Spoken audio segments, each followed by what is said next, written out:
부땅 살아난가 잠이 담망 살아난가 잠이 상강 살아난가 잠이 두띠암빛 우땅 살아난가 잠이 담망 살아난가 잠이 상강 살아난가 잠이 따띠암빛 우땅 살아난가 잠이 담망 살아난가 잠이 상강 살아난가 잠이 빨리어로 남방 쪽에서 오신 분들을 위해서 띠사나란을 함께 했습니다. 귀울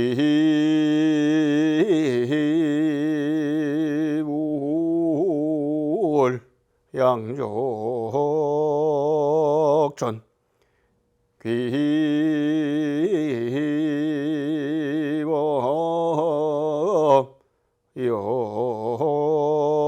역전 귀승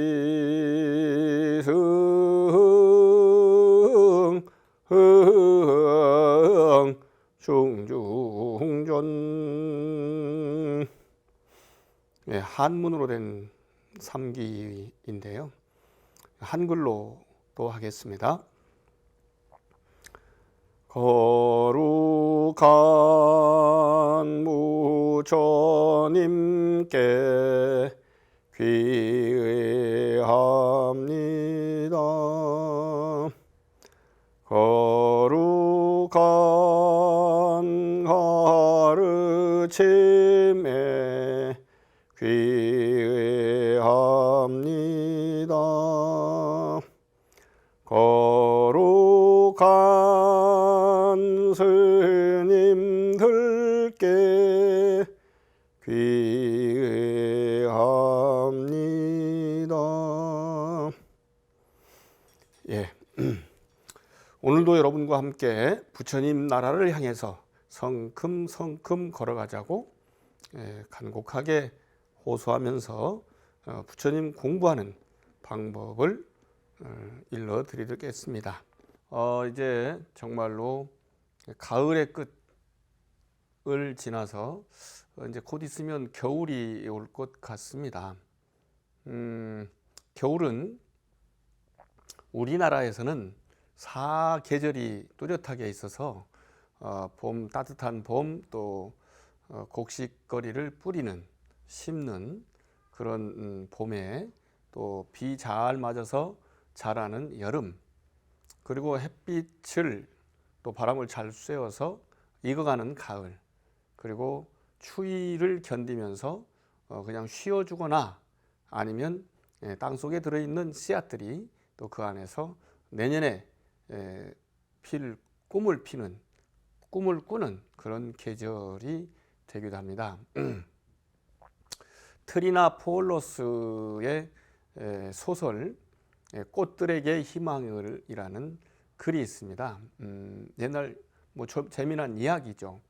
그 애벌레들이 앞으로 나아가는 것을 누구도 몰랐고 그 중에 한 애벌레가 도대체 왜 앞으로 가는가 라는 것을 살펴서 누가 아무도 가르쳐 주지 않았지만 마지막에 스스로가 나비가 되어서 꽃들이 활짝 핀 꽃밭 내지는 들에 날아다니면서 느끼기를, 아하, 저 꽃 사이로 우리가 왔다 갔다 하면서 그 안에 있는 꿀을 빨아먹으려고 하지만 뒷다리에 달린 털로는 양 꽃 사이를 수분을 시켜서, 그래서 나중에 새로운 꽃이 피어날 씨를 만드는 것, 그것이 바로 꽃들에게 희망을 주는 것이로구나 라는 것을 알게 했다라는 그런 소설이 있습니다.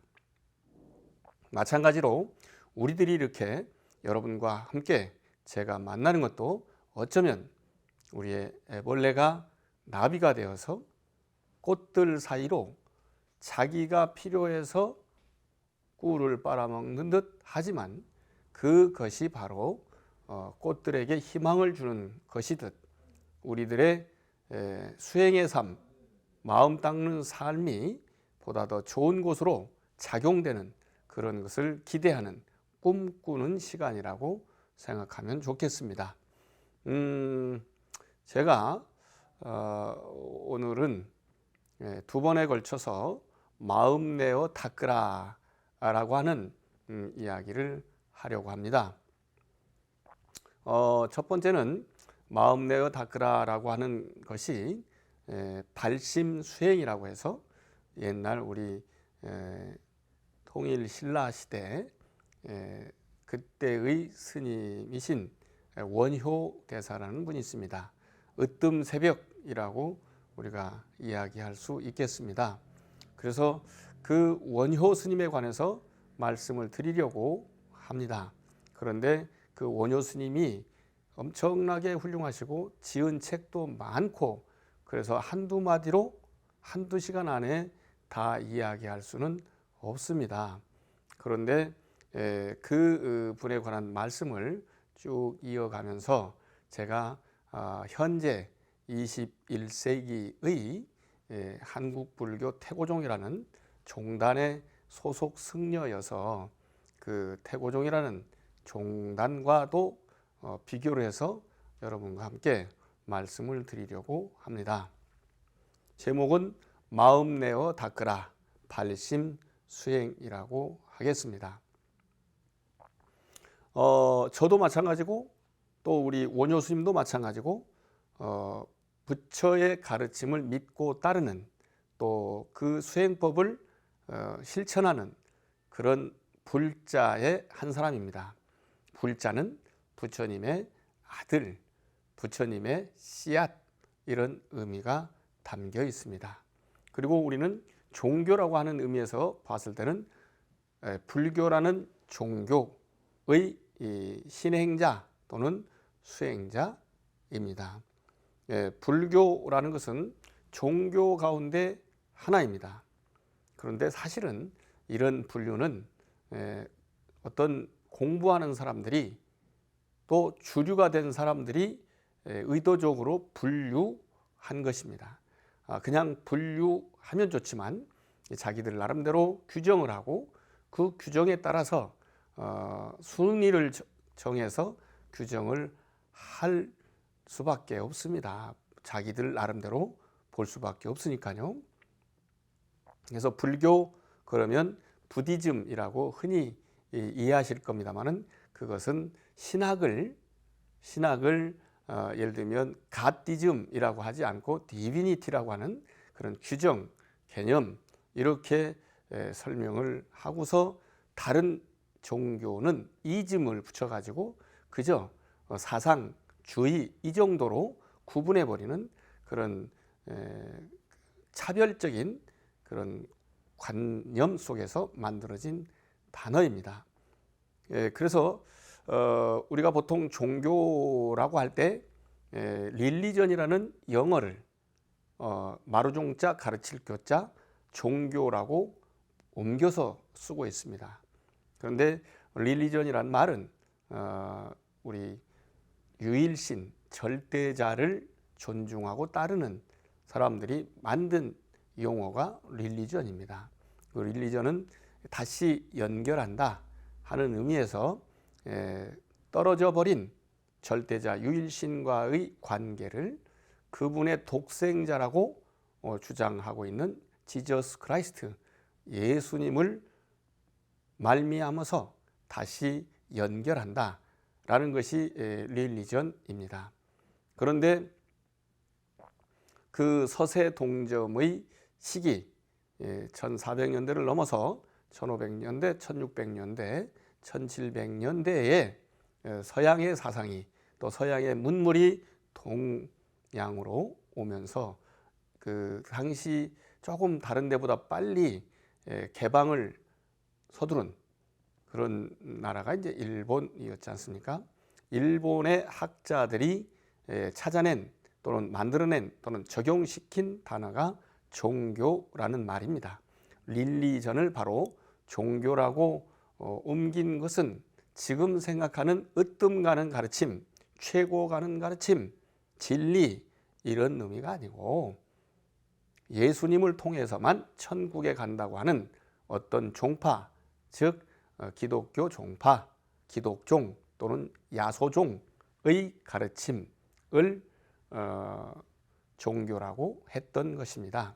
그러나 그때 그렇게 처음 시작한 것은 시작한 것이고 현재는 전 세계인들이 릴리전이란 말을 또는 종교란 말을 으뜸 가는 가르침, 그 가르침을 믿고 따르는 그런 사람들, 종교라는 개념으로 쓰고 있기 때문에 우리도 알고는 있되 그 부분을 또 무시할 수는 없는 입장에서 이해할 수밖에 없습니다. 그 종교들이라는 것들의 분류 가운데 하나인 우리 불교는 실제로는 부처님의 가르침이어서 부처님의 가르침을 뜻하는 용어, 단어가 많습니다. 부처님은 붓다, 붓다는 깨달은 사람, 안 사람, 가르침은 사사나라는 것입니다. 그런데 우리 훈계, 훈화 이것도 다 역시 가르침이고 또 말씀도 가르침입니다. 말도 역시 가르침입니다. 그런데 말을 높여서 말씀이라고 하듯 그리고 알려주는 것을 그냥 단순히 알려주는 게 아니고 높은 위치에서 좋게 알려주는 것은 가르친다고 합니다. 그 가르침과 가리킴을 잘 분류해서 쓰지 못하는 사람들이 있는데 가리킴은 손가락으로 어딘가 가르쳐 주는 것, 그것을 가리킴이라고 합니다. 그리고 모르는 것을 알게 해주는 것, 그것은 가르친다라고 이야기하는 것입니다. 그래서 그런 가르침의 말씀 가운데 하나가 예를 들면 만트라입니다. 만트라의 한자형 우리말 발음이 만다라 있죠. 그래서 말씀은 언젠가 흩어져 버리고 정확한 혼이 담기고 받아들인 쪽에서도 진리라고 인식할 때 진리의 모습으로 드러납니다. 그런 것을 만다라라는 그림이라고 할 수 있죠. 티베트 스님들이 돌가루 같은 걸 갈아가지고 그 그림을 이렇게 만드는 것들을 보셨을 겁니다. 그리고 특이하게도 그걸 다 흐트러 버리는 것도 보실 수 있을 겁니다. 말이라고 하는 것은 공중에서 흩어져 버리지 않습니까? 그런데 그것을 글씨로서 형상화하고 그림으로서 형상화하지만 이것은 진리라고 볼 수는 없다라는 개념 속에서 흐트러 버리게 되지요. 그래서 그것을 좀 더 힘있게 하기 위한 행동으로 표현하는 것, 이것을 무드라라고 이야기합니다. 무드라가 중국말로 변해서 한국식 발음으로 하게 되면 문두루라고 합니다. 이것은 요즘 우리 사찰에서 스님들이 49제를 지낸다든가 또는 저만 의식을 할 때 스님들이 손을 이렇게 하는 모습을 볼 수 있을 겁니다. 이것을 수인 또는 결인이라고 하고 옛날 당나라가 우리 신라를 쳐들어올 때 명랑법사, 명랑스님이 문두루 비법을 시행했다고 하는 것들이 바로 그런 내용입니다. 마찬가지로 우리 한국 불교인들이 물론 한국 불교뿐만 아니라 일본 불교나 중국 불교에서도 열심히 지송하는 경전, 이 경전의 경도 말씀이고 전도 말씀이고 경전도 또한 말씀, 가르침, 훈계 이런 뜻입니다. 마찬가지로 반야심경이라는 경전이 있지 않습니까? 반야심경, 이 반야는 지혜, 슬기라는 것이고 심은 마음심으로도 쓰이지만 그것이 씨, 핵심 이런 말로 쓰입니다. 그래서 슬기씨 말씀, 슬기씨 가르침, 지혜의 핵심 가르침 이런 뜻으로 이해할 수 있을 것입니다. 그런데 그것은 반야부 지혜를 다루는 경전입니다. 반야경이죠. 예를 들면 금강반야경들처럼 많은 반야경들이 있는데 대개는 말씀으로 이어지다가 뒤에는 밀교화 되는 경향이 생깁니다. 왜냐하면 어떻게 진리를 그렇게 글자로 드러내겠느냐 하는 생각들이 나오는 거죠. 우리 참선에서처럼 이심점심과 이심전심과 같은 그런 생각이라고 이해하시면 좋겠습니다. 그러다 보니까 즉설주활, 그래서 주문이라고들 이해합니다. 주가. 예. 그런데다가 반야심경을 많이 알게 된 계기가 당나라의 성녀였던 현장 법사, 중국에서 살았지만 인도에 갔다 오신 성지순례를 하고 경전을 가져오고 번역을 했던 그런 유명한 훌륭하신 스님이시죠. 그런데 그 스님이 중국에서 인도를 향해서 실크로드를 거쳐서 가는데 거기가 굉장히 지금도 험난한데 예를 들면 1300년 더 이상 전의 이야기니까 얼마나 힘들었겠습니까? 거기서 이제 고열병에 시달렸죠. 근데 어떤 분이 나타나 가지고 이것을 외우면 낫을 것이다 라고 해서 마하반야바라밀다심경환자재보살 이런 식으로 외운 것이 아니고 산스크리트어로 된 경을 외운 겁니다. 그래서 인도말 산스크리트어로 되어 있고 뒤에 갸테가테 파라가테 파라상가테 보디스와하라고 했는데 그거의 전체의 핵심 말씀이 갸테가테 파라가테 파라상가테 보디스와하, 가세 어서 가세, 멀리 저 피안으로 어서 가세, 깨달음이 있다네. 예를 들면 이런 뜻의 내용을 외운 것이 마지막 결론부거든요. 근데 그 부분이 결론의 가르침이다 이렇게 했으면 좋았을 텐데 바로 주이니 이렇게 주문이니 라고 번역하다 보니까 사람들은 전부 다 주문, 즉 뭔가 힘들고 어려운 신비한 말씀, 그것은 보통 우리의 가르침이 아니라는 것으로 오해를 하고 있습니다.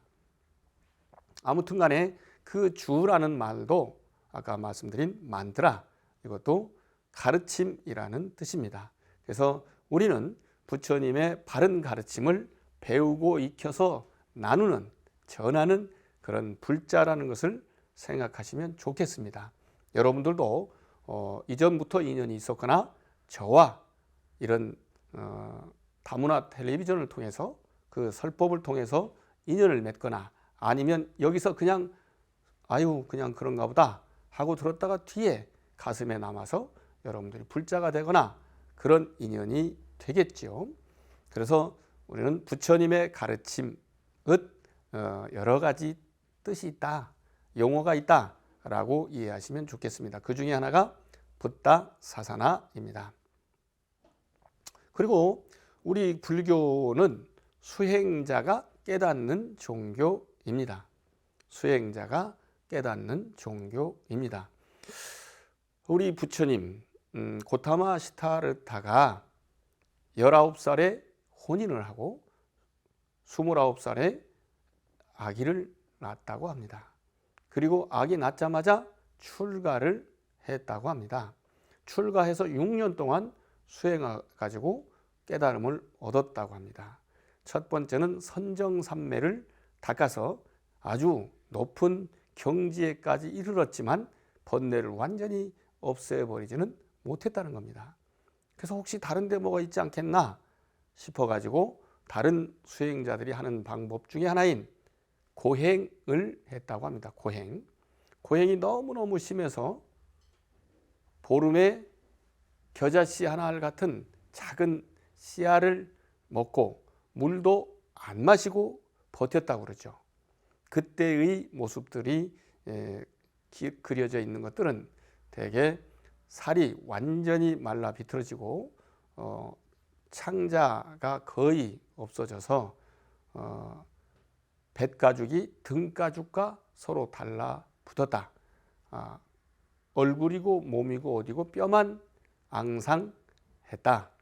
그때의 그 모습을 상으로 표현한 것이 지금 파키스탄의 라호르 박물관의 고행상이라고 되어 있는 것을 여러분들이 사진을 통해서 본 분들, 혹시라도 여러 좋은 인연을 만나서 라호르 박물관에 직접 가서 보신 분들도 계실 겁니다. 그렇게 했는데도 불구하고 깨달음을 얻지 못했다고 합니다. 그래서 나머지 시간, 사실은 나머지 시간이 아니고 지금 보니까 나머지 시간일 뿐, 약 한 달 정도를 지혜를 얻게 하는 관측법이라고 할까요? 명상법, 참선을 했는데 그것이 뚫어지게 본다, 제대로 본다, 확실하게 본다 하는 의미에서 우리 한국어로는 관법이라고 할 수 있고, 인도 원어로는 위파사나라고 이렇게 합니다. 위파사나라는 발음인데요, 일반적 영어 알파벳으로 이야기를 한다면 VI, PA, SSANA, 위파사나라고 이렇게 얘기를 합니다. 그래서 그것은 위는 분리한다, 나눈다, 똑바로 본다, 제대로 본다, 확실하게 본다, 이런 부분이 들어 있습니다. 위가. 그리고 이제 파사나가 본다는 것이죠.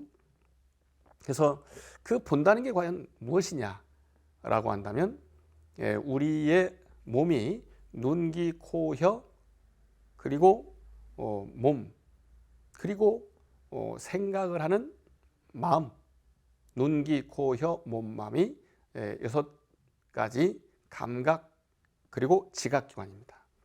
이것을 육내입처 또는 육입처라고 표현을 했었고, 거기에 따라서 감각하는 대상 또는 지각하는 대상을 색성향 미촉법이라고 이야기하는데요. 그 색성향 미촉법 가운데 마음으로, 예를 들면 마음의 작용이 작용되지 않으면 눈 알로만 볼 수 없습니다. 그리고 귀때기로만 들을 수 없습니다.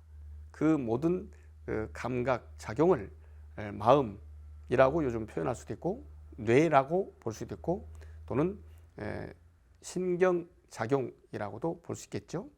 신경기관, 뉴런이라고 볼 수 있는데, 그런 것들이 다 작용을 해서 우리가 아하 이거구나 라고 눈으로 본 것 알게 되고, 아하 이 소리구나 라고 귀로 들은 것 알게 되고, 아하 이런 냄새구나, 아하 이런 맛이로구나, 아하 이런 느낌이구나,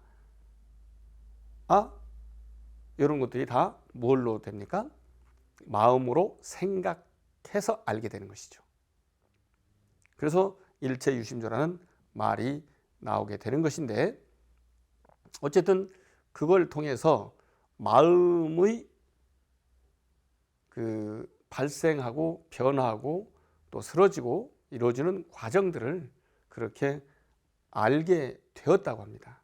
그 중에 최고로 알게 된 것은, 어쨌든 모든 존재들이 세상에 태어나서 늙어가기도 하죠. 변화가니까. 그리고 병들고, 그리고 죽게 됩니다. 그리고 보통 것들은 태어나서 또는 나타나서 그동안 머무르다가 달라지고 변해지고 그리고 없어지는 생주이별, 생주이멸, 그다음에 우리 같은 동물, 식물들은 생로병사의 과정을 거치게 된다. 그런데 그것을 자기 자의로 하고 싶은 대로 마음대로 할 수 있으면 얼마나 좋겠습니까만, 그러지 못하고 억지로 밀려서 끌려가듯 태어난다.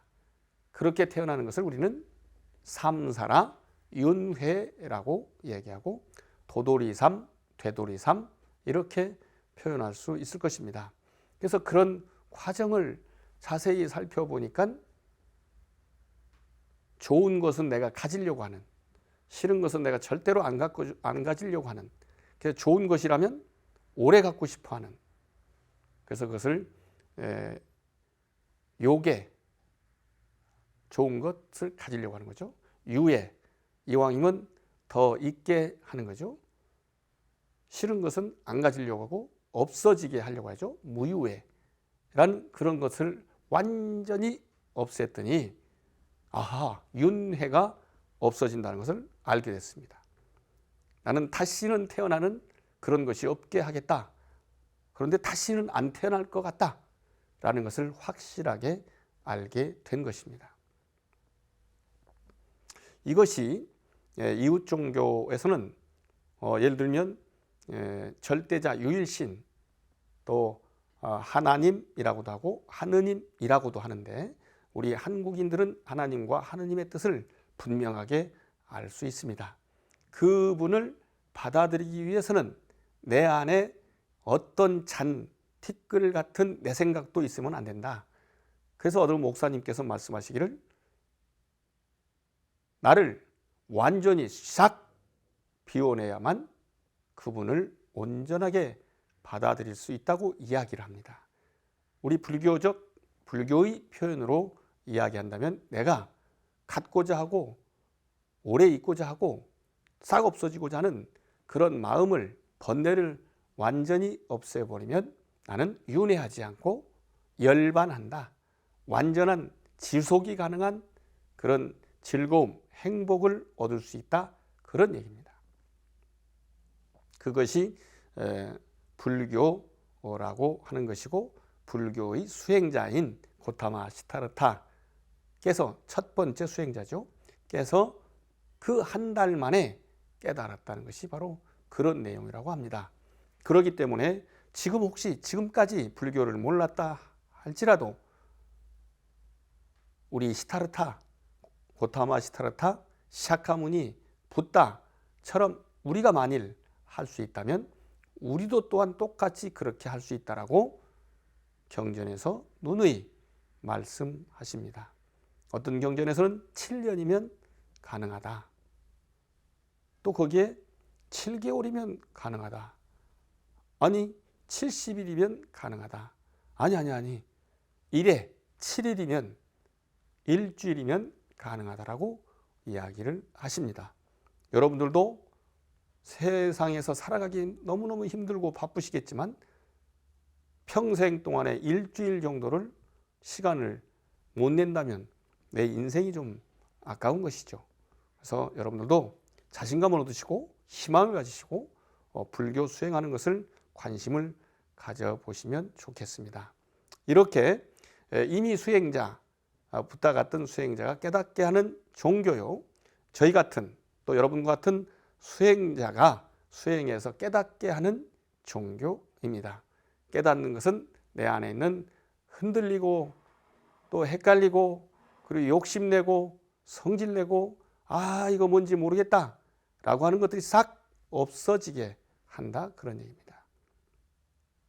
그런데 이런 내용들 저한테 들어봐도 정말 좋다 이런 느낌도 있을 수 있고, 왜 이렇게 어려워요 라고 말씀하실 수도 있을 것입니다. 그때 우리 부처님께서는 어누사티라고 하는 가르침을 주십니다. 붓다 어누사티, 담마 어누사티, 상가 어누사티라고 해서 우리 한자어 한국식 발음은 불수념, 법수념, 승수념이라고 이야기를 합니다. 부처님은 9가지 또는 10가지의 다른 분은 가지지 못한 특성을, 또 덕성을, 능력을 가지고 계시다고 합니다. 이미 가진 것은 아니에요. 수행을 통해서 가지신 거죠. 그 10가지를 무엇인가 우리가 아주 간절하게 또는 지극하게 생각하고 기리고 새기는 것, 이것을 붓다 어누사티라고 이야기합니다. 언젠가 말씀드린 바도 있지만 그 부분은 요즘 좋은 세상이니까 검색해서 무엇이 9가지고 무엇이 10가지인지 한번 알아보시면 좋겠습니다. 그리고 다음에는 담마어누사띠, 담마누사띠라고 하고 법수념이라고 하는데 부처님의 가르침은 뭐 꼭 그런 건 아니라고 볼 수 있겠지만 6가지 특징을 가지고 있다고 합니다. 여러분들도 지금 바로 할 수 있고 그렇다는 것이죠. 이것도 역시 여러분들이 검색해서 어떤 것들이 6가지인가 알아보시면 좋겠습니다. 그리고 저와 같은 승려들, 물론 승려들 가운데 높은 경지에 오른 승려들을 중심으로 이야기를 한 것이지만 수다원, 사다함, 아나함, 아라한 이 네 길이 있는데 그 중에서 수다원을 향하고 사다함을 향하고 아나함을 향하고 아라한을 향하면 수다원의 길, 사다함의 길, 아나함의 길, 아라한의 길을 가게 되겠죠. 그러면 결국은 수다원의 과, 사다함의 과, 아나함의 과, 아라한의 과를 얻게 되고 과에 이르게 되겠죠. 이것을 길이나 향 부분을 하나로 보고 그것을 이제 얻은 결과를 과 둘로 본다면 사쌍팔배라고 이야기를 하고 그들은 제대로 잘 수행한다는 의미가 담겨 있습니다. 이것도 상간우사띠 승수념 여러분들이 검색해 보시면 내용은 알 수 있을 것입니다. 이것이 일반 불자들에게 제가 불자들에게 뭐 꼭 제가 불자들만 이야기하는 건 아니고요. 알 수 있게끔 얘기하신 가르침이라고 볼 수 있습니다. 이것은 깃발경이라는 경전 다작가 숫다에서 정확하게 얘기하고 다른 곳에서도 말씀을 하십니다. 그리고 이렇게 지금까지 얘기한 것으로도 이미 다 했다고 볼 수 있지만 나중에는 조금 세밀히 분류해서 방법을 제시하게 되는 것, 그것을 깨닫는 법 또는 수행하는 법이라고 이야기하는데요. 그것이 바로 지관이라고 하는데 사마타 비파사나라고 인도 말로는 이야기할 수 있습니다. 이것이 이제 둘로 나누면 그렇고 중간에 하나를 좀 만약에 넣게 된다면 몸과 마음을 가지런히 또는 고요하게 해서 날뛰고 들뛰던 것을 그치게 한다라고 하는 지라고 하는데 그것의 인도 말은 사마타입니다. 그래서 그렇게 되면 집중이 잘 됩니다. 이리저리 왔다 갔다 하면 산란하죠. 그런데 왔다 갔다 하지 않고 고요해지면 집중이 잘 되는데 그 집중되는 것을 삼마디라고 이야기합니다. 안정할 정자를 쓰죠. 그리고 그 상태에서 내 마음속의 변화 과정을 보게 되면 나중에는 지혜가 물론 생기고요. 그 지혜가 생기게 하는 보는 것을 관법이라고 얘기하고 그것을 자세히 봤다, 정확하게 봤다, 뚫어지게 봤다 라고 하는 것을 윗바사나라고 이야기합니다. 그래서 지관수행이라고 이야기하고 초기 불교부터 지금까지 이 방법은 그대로 적용됩니다. 어느 분야의 가르침이라 할지라도 그렇게 해서 얻어지는 것이 결과적으로는 지혜죠. 그 지혜를 슬기라고 우리말로 하고 인도말로는 빠냐 반냐라고 하고 브라주나라고도 하기도 합니다. 그래서 이것은 그 내용을 살피는 교학으로 변해갑니다. 그래서 교학이라고 볼 수 있고요. 뒤에는 그렇게 해가지고 윤회를 끝났다면 어디선가 있지 않겠느냐라고 우리들은 흔히 생각합니다. 있어야만 우리들은 뭔가 형체로 소리로 모양으로 보여야만 있다라고 느끼는 경향들이 있죠. 아직 우리들이 보통 깨닫지 못하면 그런 감각기관을 통해서 알게 됩니다. 그래서 그들이 있을 어떤 곳들은 더러움이 없고 괴로움이 없고 흔들림이 없고 그런 곳이어서 정토라고 이야기를 합니다. 그래서 정토 사상들을 이야기하는데 내용적으로도 있고 그 분류적으로 정토도 얘기해서 처음에는 서방 정토 사상, 이 그 깨달음을 얻은 분은 열반을 얻었다고, 열반을 얻었다는 분들은 예를 들면 다시 태어나는 윤회가 없다라고 합니다. 윤회가 없으면 뒤집어서 얘기하면 태어나지 않았다는 것이고, 태어나지 않았다는 것은 우리가 생각하는 생멸의 과정은 보여지지 않지만 우리는 어딘가 있어야 된다고 생각한다고 하지 않았습니까? 그렇기 때문에 그것을 엔드리스 라이프, 무량한 수명 또는 엔드리스 라이트, 무량한 광명, 무량수, 무량광, 거기다 붓다를 넣어서 무량수불, 무량광불이라고 이야기를 하게 됩니다. 이것을 인도말 그대로 한다면 아미타 또는 아미타파 붓다라고 이야기할 수 있겠습니다. 그런 분들을 믿는 것은 이제 정토, 깨끗한 세계, 서방에 있다고 해서 서방 정토, 동방에 있다고 하면 동방 정토, 남방에 있다면 남방 정토, 북방에 있다면 북방 정토, 중앙에 있다면 중앙 정토, 상방, 하방까지도 그렇게 이야기할 수 있습니다. 그래서 그런 정토에 가는 것은 그런 어려운 수행을 통해서 가는 것이냐, 어려운 수행으로도 간다. 이게 16관, 관법을 통해서 갈 수 있다는 것이 관무량수경에서 제시되는 관법입니다.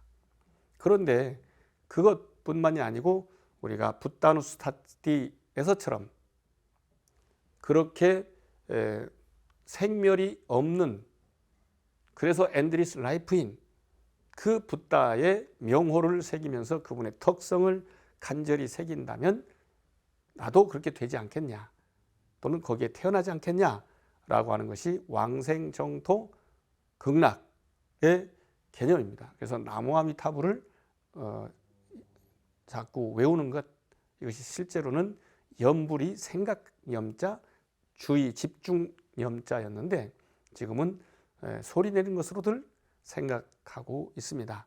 아무튼 간에 그런 공부의 방법들이 있고, 또 금강의 그 공부가 나오는데 그것은 바주라야나, 금강승, 나중에 밀교라고도 이야기를 합니다.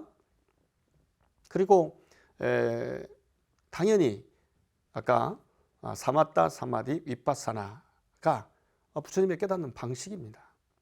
근데 그것을 이렇게 저렇게 말로 제가 설명을 해왔고 여러분들이 대강 또는 확실하게 이해할 수 있지 않습니까? 그 말씀에 이게 어떤 뜻인가, 같은 뜻이라도 이 동네에서 저 동네에서, 그 다음에 이 정도의 나이나 저 정도의 나이, 이 정도의 학력이나 저 정도의 학력, 요즘으로 얘기하면 이쪽의 진영 저쪽의 진영이 같은 단어라도 다르게 쓸 수가 있습니다.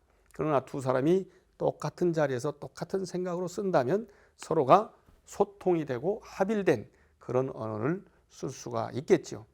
그래서 말씀을 주제로 명상 참선하는 방법들이 중국에서 생겨납니다.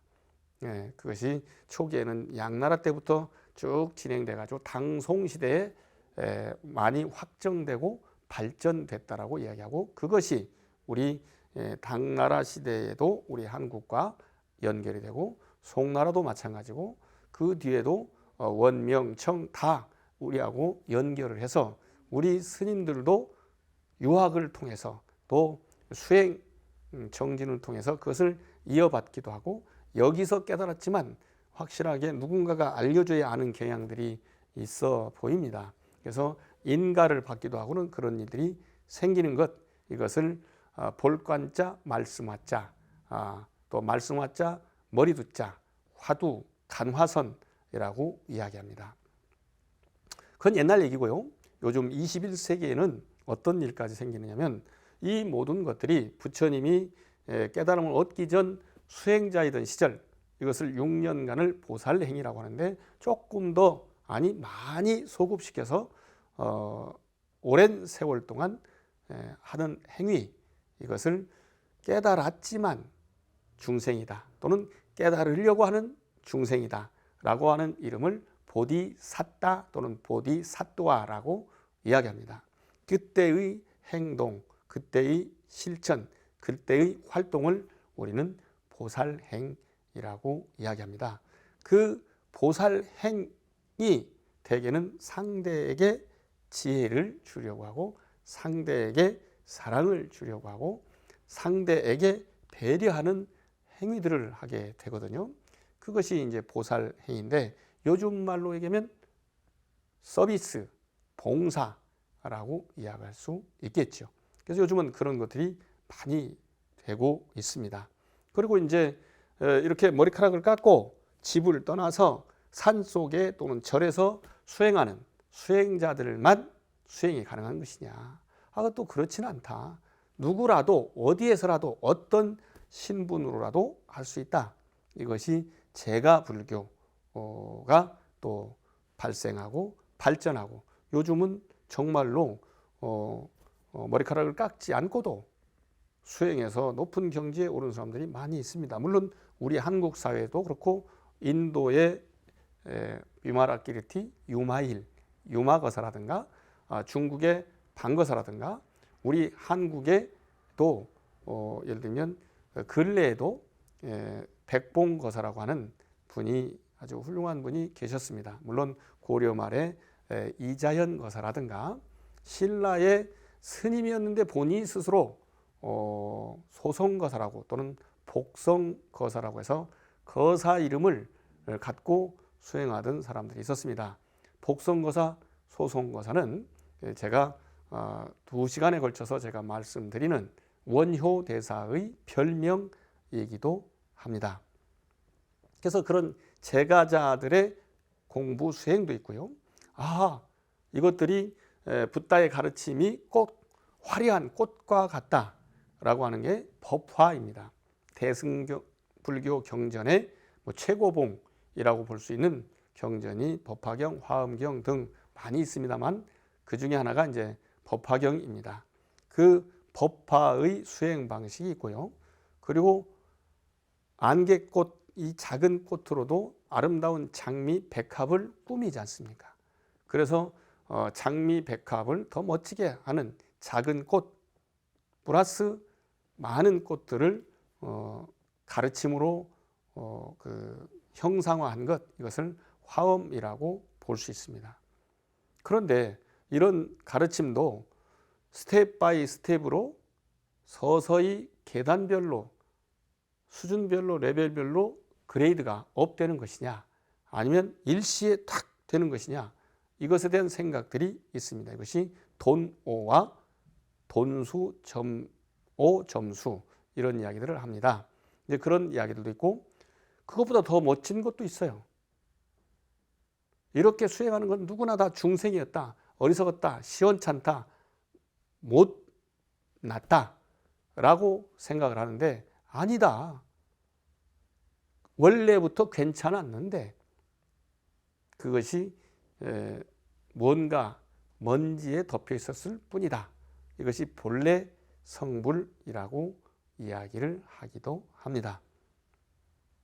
그래서 이런 깨닫는 법의 방법이 있고 깨달음은 과연 정말 뭐냐? 아까도 계속 제가 말씀을 드렸습니다만 굉장히 많이 괴로움에 묶여 있는 것, 그것을 벗어나는 것, 이걸 해탈이라고 하고 그리고 다시는 태어나지 않는다. 윤회를 끊었다. 그래서 어찌 보면 지속이 가능한 행복, 또 수명이 오래 산다. 안 태어나니까. 그것을 열반이라고 니르바나라고 이야기하고 그런 것을 깨달았다고 해서 오도라고 하고 그것이 그냥 자기 혼자만 이렇게 살고 마는 것이 아니라 모든 이들과 함께 그렇다라고 해서 동행이라는 가르침을 이야기하기도 합니다. 중생을 다 건지오리다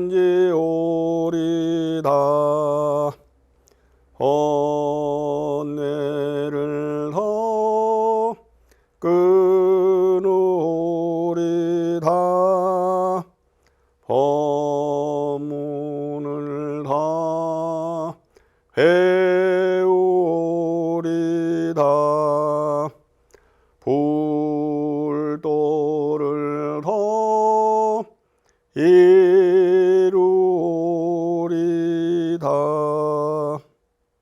모두 행복한 부처님 되시기 바랍니다. 고맙습니다.